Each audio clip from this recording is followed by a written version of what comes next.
Igan, ilang linggo ng problema ang kawalan ng supply ng tubig sa mga banyo sa Bohol Panglao International Airport.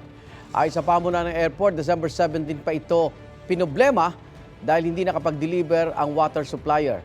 Marami na raw ang nagre-reklamo, lalo't sumabay pa ito sa dagsa ng mga pasahero noong holiday season. Kaya nag-iigib muna ng tubig ang mga utility workers sa naka-standby na water tanker para linisin ang mga banyo. Ang pansamantalang solusyon ng Civil Aviation Authority of the Philippines at Bohol LGU, ibang supplier muna ang mag-aatid ng water tanker sa paliparan araw-araw. Hinahanap pa raw ng CAAP at ng Provincial LGU ng mas matagal na solusyon ang problema sa tubig. Sinisikap pang kunin ang pahayag ng opisyal o original na supplier ng tubig ng Bohol Panglao Airport.